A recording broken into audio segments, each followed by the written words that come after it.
NX01, NCC1701, and NX74205. For people who are Trekkies, they know instantly what these numbers mean. But for people who don't, that's why I made this video. Let's talk about it. So, have you guys ever wondered what registration numbers mean in Star Trek? And so, just for you guys know, NX01 is Captain Archer's Enterprise, NCC1701 is Captain Kirk's Enterprise, and NX74205 is Captain Sisko's Pan. All right, but again, have you guys ever wondered what the USS or the NCC or the NX prefix means before the numbers in these Starship registration numbers? All right, here's the thing. Gene Roddenberry was military. He got out the military, ended up, hey man, I'm gonna write some science fiction series. He wrote a couple of books and everything like that, but he put a lot of inspiration from the military inside his writings for Star Trek. Okay, basing the ships and the whole Starfleet off basically a mix between the Navy and the Air Force. Now, here's the thing.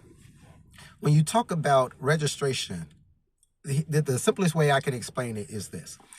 Every aircraft that operate from every country in the world or here on Earth has a prefix to identify where that aircraft's home is.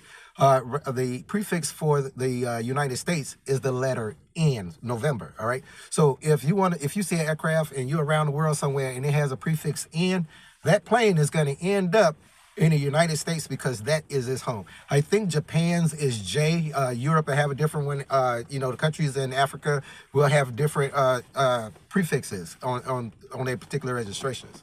Now, let's talk about what the USS stands for. Nowadays, it stands for simply United States Ship.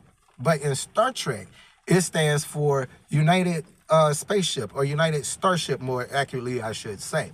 All right, so what about NCC? What does NCC stand for in Star Trek? So, all right, I just said that the N stands for it being the United States. But in Star Trek, it stands for Navy Construction Contract. So NCC means Naval Construction Contract. And basically, that's what they have to give and make do with over there at Mars Utopia Phoenicia shipyards, because normally, that's where they built all the starships. But, you get into the J.J. Abrams and everything. Now they building starships in the wheat fields and in the cornfields and stuff. Oh, my God, let's not get into that. But anyway, continuing on.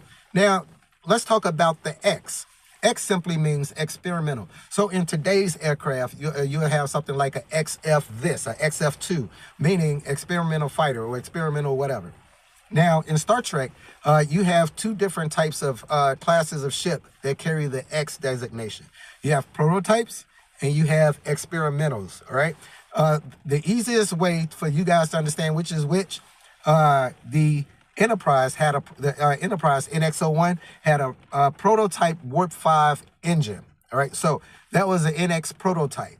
The 01 is the designation for the model number. How many models of that has been made? Since it's the prototype, it's the NX01. All right, I think the Columbia was NX02. Wait, is the Columbia canon or is that a book I read? I think the Columbia is not canon. But anyway, let's not talk about the Columbia, the NX02. Actually, I think the NX... Anyway, so... But then you have Cisco's ship, the NX74205. It's another experimental, but it's not a prototype. It's an experimental ship because it was an experiment to see if they can build a battleship to defeat the Borg, which they later used to defeat or help defeat the Dominion.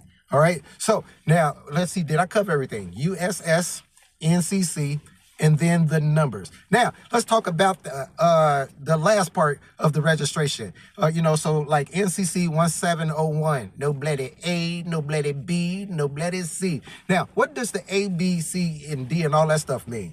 That is the continuation of that specific Starship name model. So if it's the Enterprise, right?